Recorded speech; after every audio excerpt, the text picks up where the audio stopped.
마가복음 5장 1절에서 20절 말씀 함께 받들어 읽겠습니다. 시작. 예수께서 바다 건너편 그라사인의 지방에 이르러 배에서 나오심에 곧 더러운 귀신 들린 사람이 무덤 사이에서 나와 예수를 만나니라. 그 사람은 무덤 사이에 거처하는데 이제는 아무도 쇠사슬로도 맬 수 없게 되었으니 이는 여러 번 고랑과 쇠사슬에 매였어도 쇠사슬을 끊고 고랑을 깨뜨렸음이로라. 그리하여 아무도 그를 제어할 힘이 없는지라. 밤낮 무덤 사이에서나 산에서나 늘 소리 지르며 돌로 자기의 몸을 해치고 있었더라. 그가 멀리서 예수를 보고 달려와 절하며 큰 소리로 부르짖어 이르되 지극히 높으신 하나님의 아들 예수여, 나와 당신이 무슨 상관이 있나이까? 원하건대 하나님 앞에 맹세하고 나를 괴롭히지 마옵소서 하니, 이는 예수께서 이미 그에게 이르시기를 더러운 귀신아 그 사람에게서 나오라 하셨음이라. 이에 물으시되 내 이름이 무엇이냐? 이르되 내 이름은 군대니 우리가 많음이다 하고 자기를 그 지방에서 내보내지 마시기를 간구하더니 마침 거기 돼지의 큰 떼가 산 곁에서 먹고 있는지라. 이에 간구하여 이르되 우리를 돼지에게 보내어 들어가게 하소서 하니 허락하신대 더러운 귀신들이 나와서 돼지에게로 들어가매 거의 2,000마리나 되는 떼가 바다를 향하여 비탈로 내리더라. 바다에서 몰사하거늘 치던 자들이 도망하여 읍내와 여러 마을에 말하니 사람들이 어떻게 되었는지를 보러 와서 예수께 이르러 그 귀신 들렸던 자, 곧 군대에 귀신 집혔던 자가 옷을 입고 정신이 온전하여 앉은 것을 보고 두려워하더라. 이에 귀신 들렸던 자가 당한 것과 돼지의 일을 본 자들이 그들에게 알림해 그들이 예수께 그 지방에서 떠나시기를 간구하더라. 예수께서 배에 오르실 때에 귀신 들렸던 사람이 함께 있기를 간구하였으나 허락하지 아니하시고 그에게 이르시되 집으로 돌아가 주께서 내게 어떻게 큰 일을 행하사 너를 불쌍히 여기신 것을 내 가족에게 알리라 하시니 그가 가서 예수께서 자기에게 어떻게 큰 일 행하셨는지를 데가볼리에 전파하니 모든 사람이 놀랍게 여기더라. 아멘. 제목 같이 한번 읽겠습니다. 소중한 인생, 이 제목으로 하나님 말씀 함께 나누도록 하겠습니다. 지난주 여러분 말씀 기억하십니까? 마가복음 4장에서 가버나움 해변에서 예수님이 종일토록 하나님 나라 비유를 이제 천국 이야기를 하셨습니다. 그러다가 이제 해가 지니까 예수님이 갑자기 바다 건너편으로 건너가자고 말씀하셨죠. 저녁에 바다를 건너는 것은 굉장히 위험한 일입니다. 일찍 주무시고 그 다음 날 일찍 출발해도 좋을 텐데 굳이 예수님이 위험을 무릅쓰고 밤바다를 건너가셨는가 하는 것입니다. 그 이유는 예수님은 한시라도 빨리 건너편에 있는 예수님이 돌보셔야 될 한 사람이 있었기 때문입니다. 그래서 그를 빨리 만나서 빨리 고쳐주고 싶었기 때문입니다. 그래서 밤바다를 헤치고 가는 중에 제자들이 풍랑에 죽을 고생까지 한 거죠. 그리고 건너가서 단지 그 한 사람을 만나서 고치시고 바로 돌아오셨습니다. 마가복음 5장 1절 다시 읽겠습니다. 예수께서 바다 건너편 그라사인의 지방에 이르러. 지도를 보십시오. 왼쪽 아래쪽에 있는 게 위에서 본 이스라엘 지도죠. 이쪽에 여기가 이제 갈릴리 바다고 쭉 요단강을 거쳐서 아래쪽에 여기가 사해 바다죠. 그리고 이제 요게 계곡이죠. 계곡이고 굉장히 낮은 곳입니다. 자, 요게 동그라미 친 곳을 또 확대해 보면 오른쪽 그림이 되는데 지금 가버나움 이쪽에 가버나움에서 하루 종일 하나님 나라를 말씀하시고 해변에서 이제 저무니까 이제 바다 건너편으로 건너가자 해서 이 그라사를 향해서 이제 건너가다가 중간에 풍랑을 만났죠. 여러분 저물 때 출발했어요. 여기 가버나움에서 예수님이 배를 탄 채로 이제 건너가셨는데 이 도보로 이쪽으로 해서 도보로 가면 한 18km 정도 된다고 합니다. 그래서 한 4시간 정도 걸리고 배를 타고 바로 건너가시면 10km 정도 되는데 한 2시간 정도 걸린다고 합니다. 근데 이제 풍랑을 만나버렸죠. 풍랑을 만나가지고 좀 더 시간이 지체되는지 모르겠습니다. 그래서 도착하면은 아마 이 도착 시간이 밤이나 그리고 뭐 중간에 천천히 갔는지 갔다면 이튿날 아침에 좀 되지 않을까 그렇게 생각합니다. 어떤 성경학자들은 아마 이 그라사에 도착한 시간이 아마 밤 시간이 아니었는가 이렇게 해석하는 학자도 있고 그 이야기를 진행하는 걸 보면은 밤에는 되지 않을 일이었어요. 멀리서 귀신이 예수님을 바라보고 막 달려왔는데 밤에는 그 깜깜한 해안에 무슨 멀리서 예수님 볼 수 있겠어요? 그냥? 그래서 아마 멀리서 그 귀신 들린 사람이 예수님 보고 달려왔다는 거 보면은 밤이 아니라 좀 이른 아침이 아닐까 이런 생각도 해보게 됩니다.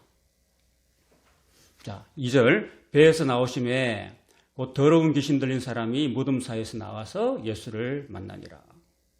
예수님이 그 배 타고 가시면서 주무셨잖아요. 굉장히 피곤하셨어요. 그리고 제자들은 풍랑을 만나서 죽을 고생을 다 했죠. 그래서 야간 항해를 해서 이 만난 이 그라사에서 만난 사람은 어떤 뭐 훌륭한 뭐 높은 그런 왕도 아니고 부자도 아니고 그렇다고 평범한 사람도 아닌 더러운 귀신 들린 사람이었다는 것입니다.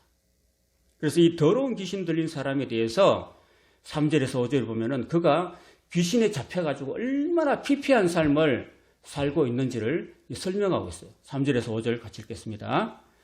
그 사람은 무덤 사이에 거처하는데 이제는 아무도 쇠사슬로도 맬 수 없게 되었으니 이는 여러 번 고랑과 쇠사슬에 매였어도 쇠사슬을 끊고 고랑을 깨뜨렸음이라.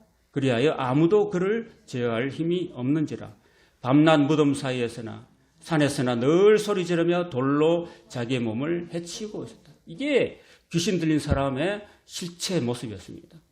그냥 무덤 사이에서, 여러분 그때 당시에 무덤은요, 이렇게 동굴 같은 데 있잖아요. 사이에 지어 가면은 동굴이 있고, 그 동굴 사이 말고 저 위쪽에 가면은 이스라엘 지역은 대부분 이렇게 석회암 지대입니다. 그래서 산 쪽에 이렇게 다 석회지기 때문에 이렇게 삽이나 숟가락으로 이렇게 파면은 들어가고 물을 뿌리면은 이게 동굴이 되어버립니다. 그 동굴에다가 이제 죽은 시신을 이제 거기다 안치하고 있는 것이에요. 그 시신이 있는 그 무덤인데 그 무덤에는 사람들이 살지 않고 그냥 죽은 시신이 있기 때문에 거기는 아무도 오지 않는 곳이에요. 그 무덤 사이에라도 있는데 또 원문에 보면은 돼 있어요. 무덤 안에서 그가 거처하고 시신들과 같이 잠을 자고 또 생활하고 했다는 것입니다. 갈 데가 없는 거지, 사람. 그리고 산에서나 늘 소리 지르고, 이 귀신 들린 사람이 늘 소리 지르는 거죠, 그죠? 사랑하는 가족도 이별하고, 함께 살지 못하고, 그리고 손발에 그냥 쇠사슬로 묶고, 발에는 착고, 고랑이라는 게 착고거든요. 발을 묶는 착고인데, 그 고랑을 묶고 난데도 불구하고 이 사람이 엄청난 괴력을 가지고 고랑을 끊어버릴 정도로. 왜 그랬을까요? 아마 이 사람 안에 있는 귀신의 힘이 그렇게 하지 않나 생각합니다. 그리고 막 이렇게 돌 가지고 자기의 몸을 자해하고 있었다라는 것입니다. 이런 모습을 보면은 이 사람 안에 있는 더러운 귀신이 이 사람을 억압해가지고 그의 영혼과 육체를 철저하게 유린하고 파괴하고 있다는 모습을 볼 수 있습니다. 귀신 들리면 참 무섭죠, 그죠? 저와 여러분은 귀신 들리지 않기를 축원합니다. 사람이 귀신 들릴 수도 있는 거죠. 예수님 당시에 가버나움 해변에서 말씀 들어오는 사람도 많았지만 그 중에 귀신 들린 사람도 엄청 많았어요. 예수님 당시도 그랬고, 그리고 지금도 그렇고, 귀신들은 눈에 보이지 않지만은 활동하고 있고, 틈틈이 우리를 공격해서 우리 마음속에 침투해서 우리를 도적질하고 죽이고 멸망시키려고 하고 있다는 사실을 여러분은 꼭 기억하시기를 바랍니다. 이 사람이 어떻게 해서 귀신 들린지를 이 성경 본문에는 기록하지 않아요. 그래서 우리는 다른 성경에 나타난 귀신 들린 사람의 경우를 살펴보면은 어떻게 해서 귀신이 들리는가 하는 것을 우리가 추측할 수 있습니다. 구약의 경우에 사울의 경우를 보면은 사울은 왕이 됐잖아요. 하나님께서 그를 왕으로 세워주셨잖아요. 근데 어느 날 어린 다윗이 등장해가지고 그 이스라엘 군사들이 아무도 할 수 없는 골리앗이라는 그런 큰 거인들을 어린 다윗이 그냥 물맷돌로 탁 던져가지고 죽이고 막 이스라엘의 승리를 가져왔어요. 그러고 난 다음에 이 다윗이 가는 곳마다 막 승리를 한 거예요.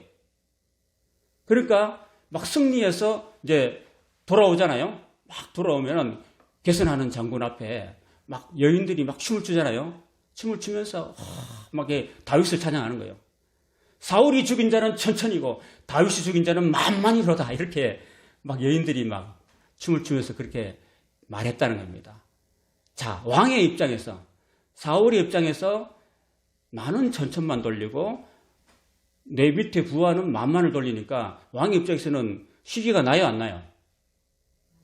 시기가 나는 거지, 그냥. 그러니까 막 사울이 그때부터 마음속에 막 시기가 생겼어요.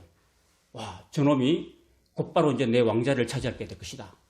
이런 생각이 들어서 막 시기하고 질투하고 이제 그 마음이 막 굳어지니까 막 죽이고 싶은 거야, 이제는. 그래서 다윗이 등장하면요, 사울이 칼이나 창을 들고 막 직접 탁 던져버립니다. 죽이려고. 그러니까 다윗이 워낙 빨랐기 때문에 창이나 칼을 피할 수 있던 거죠. 피해서 도망간 거죠, 그죠? 그런데 거기서 끝난 게 아니라 사울은 이 다윗을 막 끝까지 추적해가지고 죽이려고 합니다. 그래서 다윗이 그냥 20대 초반부터 해서 30대까지 그냥 10년 넘게 광야와 사막을 헤매면서 도망다니는 그런 신세가 되었다는 것입니다.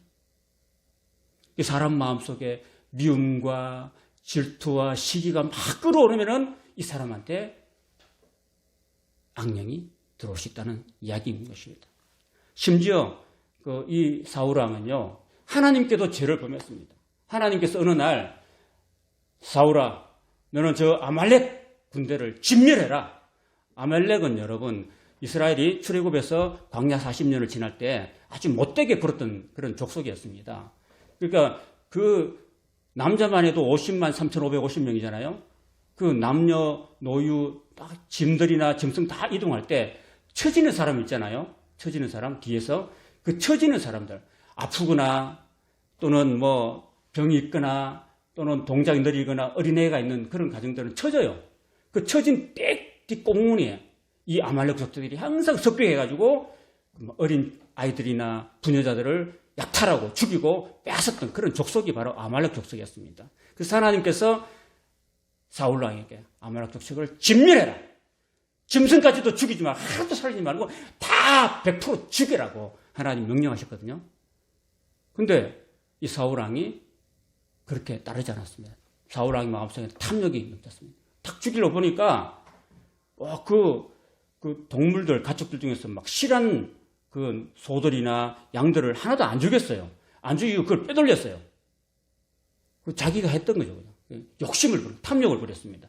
그래서 그 탐욕을 부린 마음에 하나님께서 떠나시는 거죠. 그래서 그는 그 마음속에 하나님의 영이 떠나고 하나님의 영이 떠나니까 바로 악령이 그 마음속에 침투해가지고 그는 악령에 사로잡혀서 나머지 생을 처참한 그런 말로를 맞이하고 말았던 것입니다. 이 이야기가 사무엘상 16장 14절에 한 절로 기록되어 있습니다. 14절에 보면은 여호와의 영이 사울에게서 떠나고 여호와께서 부리시는 악령이 그를 번뇌하게 한지라고 기록하고 있습니다. 그래서 사랑하는 여러분, 이 귀신 들렸던 사람이 피폐한 삶을 살았던 것은요, 살게 된 것은 귀신이 그렇게 억압했기 때문입니다. 이 원리는 오늘날에도 마찬가지예요. 저와 여러분 마음속에 악령이 들어오고 귀신이 들어오면, 더러운 귀신이 들어오면은 우리는 귀신에 얽매여가지고 귀신이 나의 인생의 주인이 돼가지고 나를 마음대로 유린하는 거예요, 여러분. 그래서 우리 마음속에 주인이 귀신이 되면 안 된다는 말입니다. 그러면 귀신이 우리에게 들어오면 안 되잖아요. 안 들어오게 하기 위해서는 우리가 사울처럼 하면 안 된다는 거죠. 우리 마음속에 시기심, 질투심, 미움들, 그리고 탐욕, 이런 것들을 우리가 버려야 되는 거예요. 우리 마음속에 정결한 마음을 달라고 여러분 기도하시기를 바랍니다.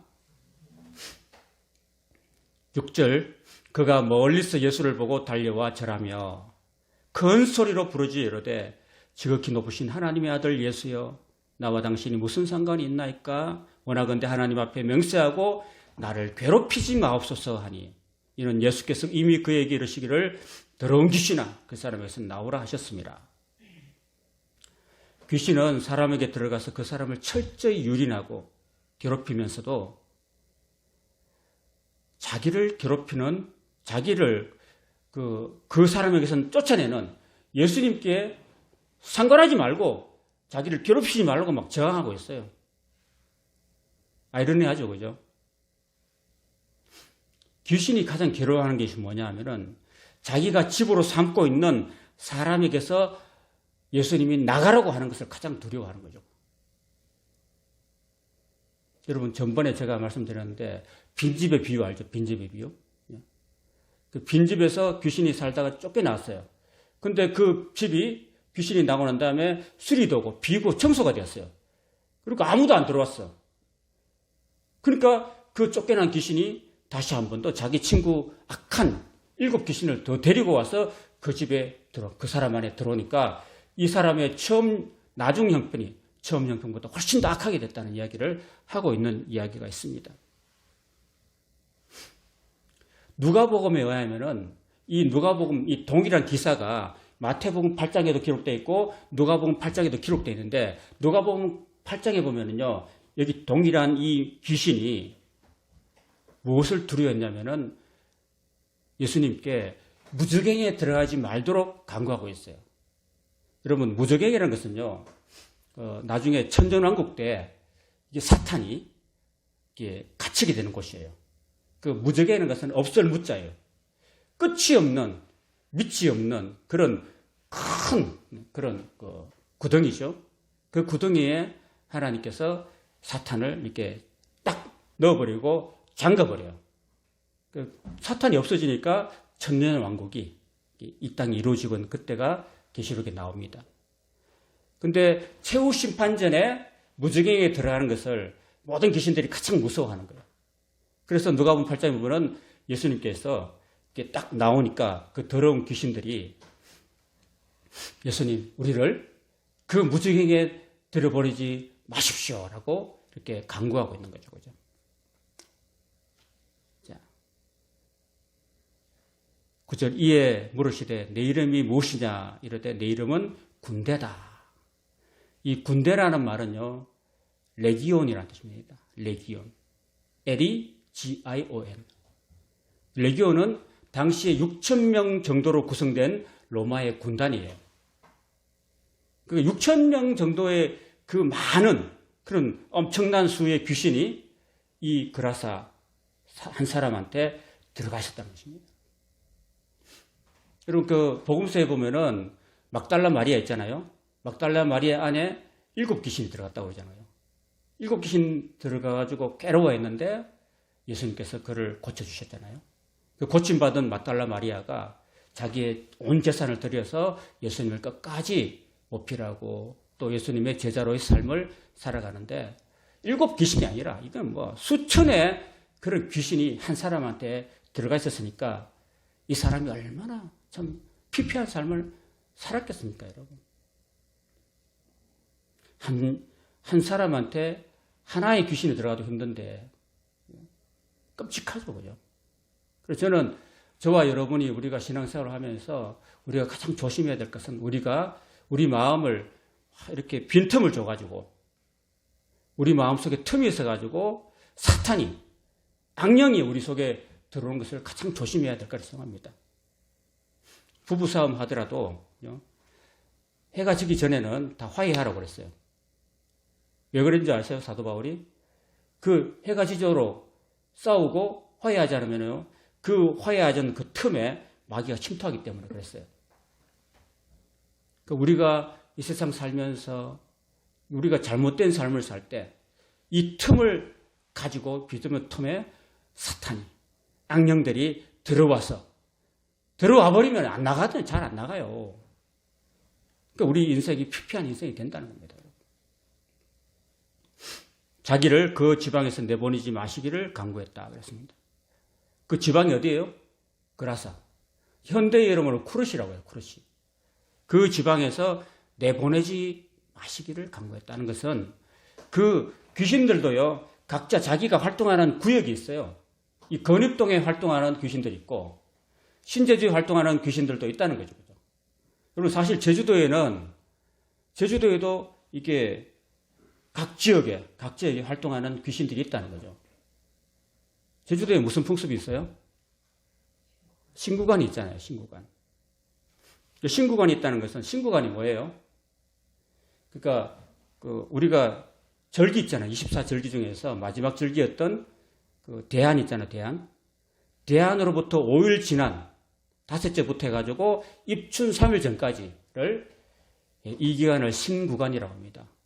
이 기간에 제주도의 각 마을마다 있는 신들이 이제 임무 교대를 하기 위해서 하늘로 올라간대요. 소위 말해서 귀신들이 총회를 해요. 하늘로 올라가 버리면은 이 마을마다 아무 귀신도 없는 거야. 귀신이 없으니까 귀신이 없다 해서 손 없는 날이라고 합니다. 손 없는 날이라고 해가지고 이때는 막 이사를 해도 귀신의 허락을 받지 않고 이사를 해도 모른다는 거죠. 아무런 재앙도 없다고 생각하기 때문에 그렇게 믿기 때문에 이제 이사를 그때 하는 거죠. 그죠? 이 풍습이 아직도 있는 거죠. 그러니까 이거는 지역마다 지역에 있는 귀신이 있다는 이야기예요. 그죠? 또 그렇게 믿고 있다는 겁니다.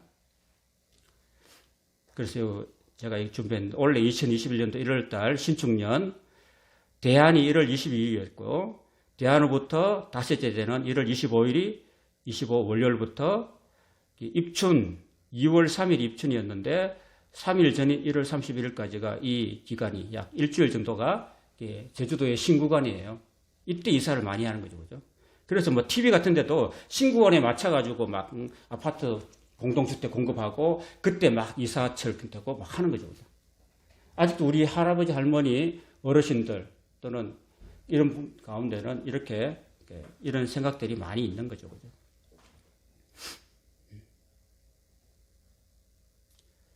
자, 그래서 귀신은 그 지역을 떠나지 않기를 원하는 거죠.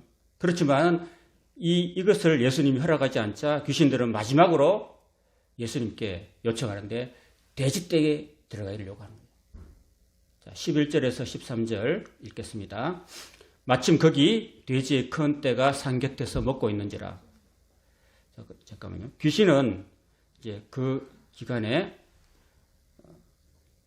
그 지역을 떠나지 않는다고 했고 이에 강구하여 이르되 우리를 돼지에게로 보내어 들어가게 하소서 하고 마지막에까지 이제 또 요구하고 있습니다. 13절에 허락하신데 예수님이 허락하셨다는 거예요. 더러운 귀신들이 나와서 돼지에게로 들어가며 거의 2,000마리 되는 떼가 바다를 향하여 비탈로 내리다라 바다에서 몰사했다 그랬습니다. 여러분 왜 예수님이 허락하셨을까요?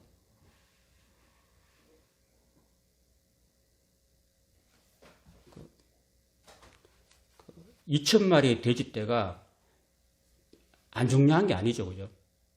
돼지떼도 중요합니다. 그죠? 그래도 걔네들 다 생명이 있고, 그렇잖아요?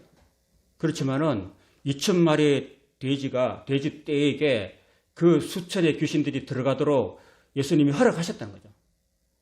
귀신이 들어가는 것도요, 그 돼지한테 귀신이 들어가는 것도 예수님이 허락해 주셔야 들어간다는 거죠. 들어가는데, 딱 들어가니까 얘네들이 돌아버린 거죠. 미쳐버린 거죠. 그래서 바다를 향해서 비탈로 내리달아서 몰사했다. 그런 이야기하고 있습니다. 그런데 예수님이 이 2,000마리의 돼지떼를 희생시켰어요. 그럼에도 불구하고 한 사람, 이방인인 한 사람, 그라사 도시에 있는 이 이방인 한 사람에게 붙어있는 군대의 귀신들을 그 돼지떼에 보내가지고 그가 비록 이방인이라 할지라도 그 한 사람의 생명을 구원하는 것이 더 귀하다고 예수님이 여기셨기 때문에 허락하신 거라는 겁니다.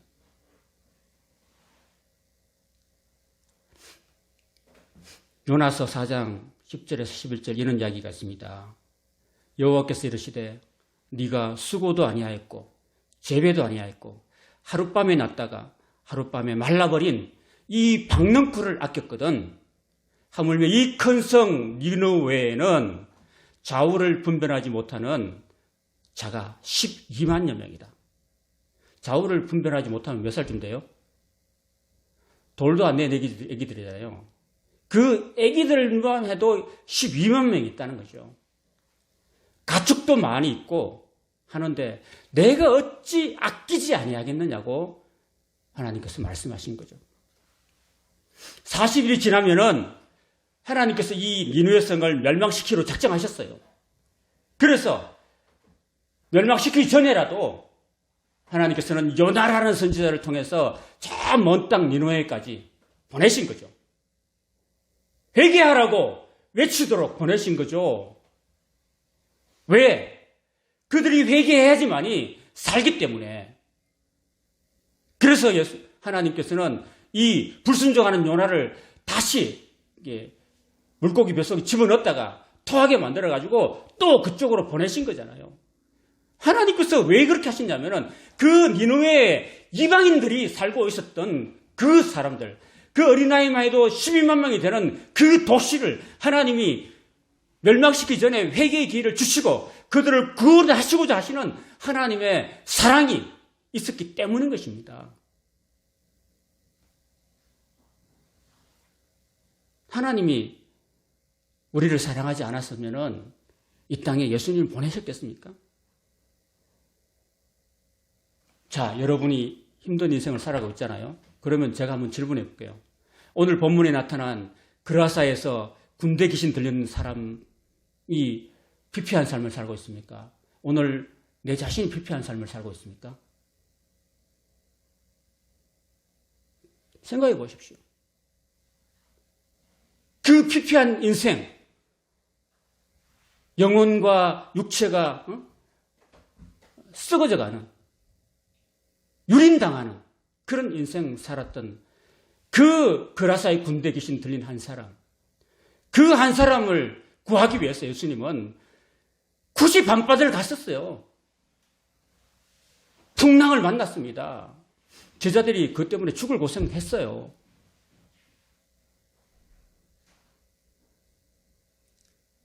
예수님 피곤하셔서 그 다음날 아침에 가도 되는데 굳이 그 밤바다에 가셨다니까요. 왜? 그 한 인생을 하나님이 소중히 여기시기 때문입니다. 하루라도 더 그 고통에서 빨리 해방시켜 주시기 위해서, 그를 하루라도 더 온전하게 건강한 삶을 되돌려 주시기 위해서 예수님이 그 밤바다를, 풍랑을 뚫고 가셨다는 말씀입니다. 예수님이 니느웨 성 그 아이들만 해도, 갓난 아이들만 해도 12만 명이 살고 있고 육축도 많은 그 도시에 요나를 보내신 것은 그 수많은 생명을 하나님이 아끼셨고 사랑하셨기 때문이라는 것입니다. 오늘 제목이 소중한 인생이잖아요. 지금 우리는 사순절 네 번째 주간을 지나고 있는데 예수님이 왜 이 땅에 오셨을까요? 하늘나라에서 영광 누리면서 살 수도 있잖아요. 굳이 이 땅에 오셔가지고 낮고 천한 베들레헴의 말구에 태어나실 필요가 있었을까요? 그럴 필요가 없는 거죠, 예수님이. 그렇지만 왜 그렇게 하셨냐면은 우리 인생을 불쌍히 여기시고 영원히 죽을 수밖에 없는 저와 여러분을 구원하시기 위해서 이 땅에 가장 낮은 곳으로 오셨고, 왜 십자가에 죽었습니까? 예수님이 죽을 이유가 없어요. 예수님이 죄도 없으신데 왜 죽었습니까?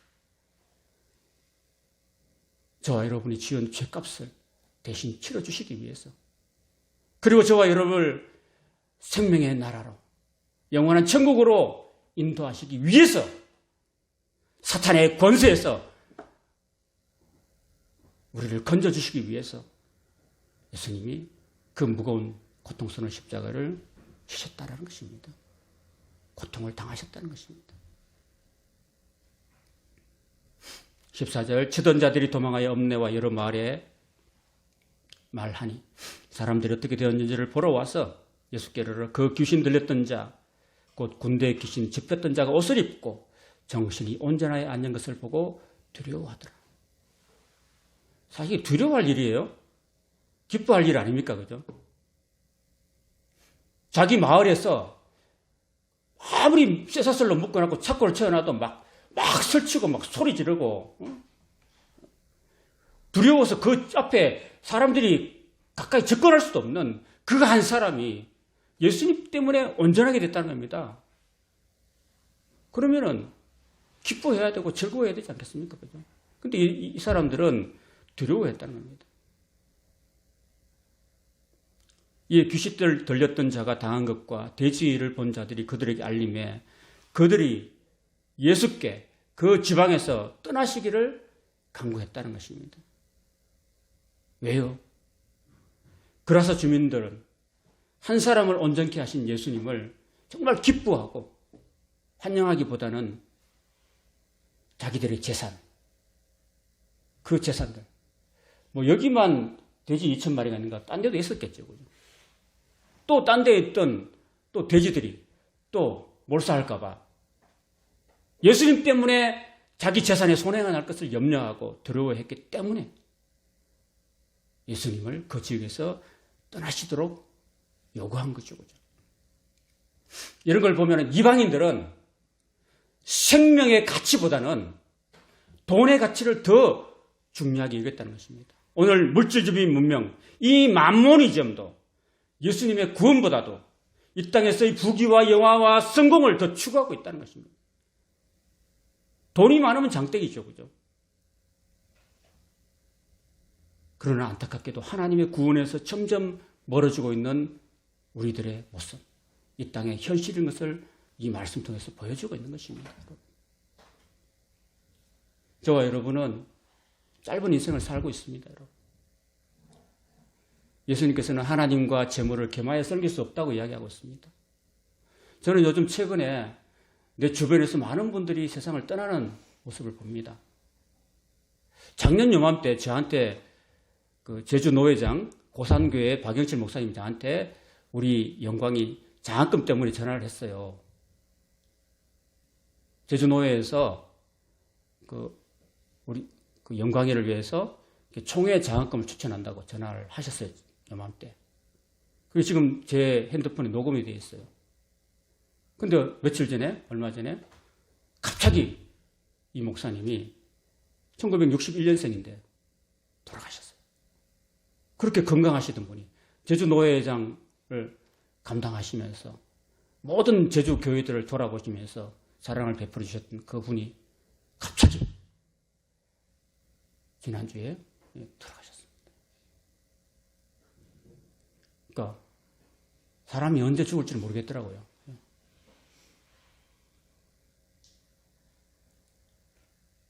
이런 일들이 우리 주변에 너무 많이 일어나요. 그러니까 우리는 이 땅에서 무한정 살 수 없다는 사실을 우리가 인식해야 되는 거죠. 짧은 인생, 하나님이 날 부르시면은 나는 가야 되는 존재예요. 내가 저항할 수 없습니다. 이 짧은 인생을 살면서 우리가 구원을 놓친다면은 얼마나 우리가 참 영원한 불행한 삶이 되겠습니까? 그래서 우리는 너무 돈에 얽매이지 말고 우리가 이 땅에 살면서 그냥 하나님의 나라와 하나님의 의를 먼저 구하면은 하나님 우리한테 필요한 모든 것을 주신다고 약속하셨거든요. 너희는 오직 그의 나라와 그의 의를 구하라. 그리하면 이 모든 것을 너희에게 더해주신다고 하나님 말씀하셨잖아요. 그러니까 우리는 너무 돈을 앞세우고 물질을 앞세우지 말고 하나님 나라, 하나님의 기뻐하신 뜻을 구하고 살면은 하나님이 저와 여러분의 사는 동안에 필요한 것들을 하나님이 채워주신다고 약속하셨거든요. 그 말씀 붙들고 하나님 나라를 먼저 구하고 살 수 있기를 축복합니다. 18절 예수께서 배에 오르실 때 귀신 들렸던 사람이 함께 있기를 간구했습니다. 당연하겠죠. 자기를 고쳐준 예수님하고 함께 다니면서 그 예수님을 따라다니면서 제자의 삶을 배우고 그렇게 살기를 원하겠죠. 예수님 허락하셨을까요? 19절 읽겠습니다. 허락하지 아니하시고 그에게 이르시되 집으로 돌아가 주께서 내게 어떻게 큰 일을 행하사 너를 불쌍히 여기신 것을 내 가족에게 알리라 하시니. 여러분, 예수님은 어떤 사람이 하나님께 큰 은혜를 받았다고 해서 다 신학하려고 다 목사가 되는 것을 원치 않습니다.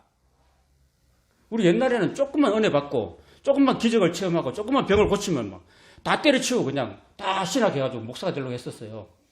소명도 없이. 그거 하나님 허락하지 않고 원치 않았어요. 예수님은 오히려 그에게 집으로 돌아가라고. 집으로. 너 집으로 돌아가라. 그리고 주께서 내게 어떻게 큰 일을 행하사 너를 불쌍히 여기신 것을 너의 가족에게 알리라고 하셨습니다. 너의 가족에게. 오늘도 우리가 하나님께 받은 은혜와 사랑을 먼저 우리 가정에 전달해 줘야 돼요. 사랑은 우리 자녀들에게 바르게 전달해 주고 가르치고 교육해야 됩니다, 여러분. 그리고 우리는 부모로서 하나님께 받은 은혜와 그리고 배운 말씀과 그리고 하나님께 받은 사랑들을 우리 자녀들을 위해서 신앙을 전수해 주는데 우리가 최선을 다해야 됩니다, 여러분. 지금 예수님 그 말씀하고 계시는 거죠. 그래서 우리 부모는 자녀를 위해서 눈물로 기도해야 되고 그 자녀가 바른 길 갈 수 있도록 하나님의 말씀과 교훈으로 양육해야 되고 아이들의 손을 붙잡고 기도해야 되고 아이들을 말씀으로 교육해야 되고 아무개야 사랑하는 내 딸아 사랑하는 내 아들아 하나님이 너의 인생의 주인이란다. 오직 하나님이 너의 인생의 앞길을 인도하신단다. 하나님이 너의 인생의 보배란다. 하나님을 의지하고 하나님 주신 말씀 붙들고 믿음으로 살아라. 그것이 가장 성공하는 인생이고 가장 복된 인생이라고 우리는 가르치고 또 신앙을 전수해야 될 줄로 믿습니다. 그 다음에 우리 이웃들에게 또 가르치고 전해야 되는 거죠. 그가 가서 예수께서 자기에게 어떻게 큰 일을 행하셨는지를 데가볼리에 전파하니 모든 사람이 놀랍게 여기더라. 데가볼리라는 것은요, 요단강 동편에 있는 10개의 도시를 이야기하고 있습니다. 데카라는 것은 여리고, 볼리라는 것은 폴리스, 그러니까 10개의 도시. 그러니까 알렉산더 대왕이 이스라엘을 점령하면서 요단 동편에 알렉산더의 를 기리기 위한 10개의 도시를 만드는 곳이 바로 데카볼리인데 오늘 나왔던 곳이 어디예요? 그라사. 현대 쿠르시가 10개 도시 중에 하나였고 대표적인 도시였다는 것입니다.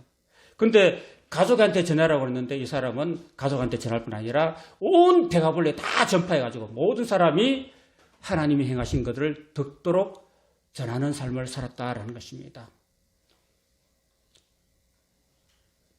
오늘 이 이야기를 다시 한번 우리가 되새겨보면서 우리는 참 예수님께서 그 죽어가는 영혼이 피폐하고 육신이 죽어가는 그 한 영혼을 소중히 여기고 아끼셨다는 사실을 기억하시기 바랍니다.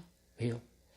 그 보잘것없는 귀신 들린 한 사람도 하나님께는 소중한 인생이기 때문입니다.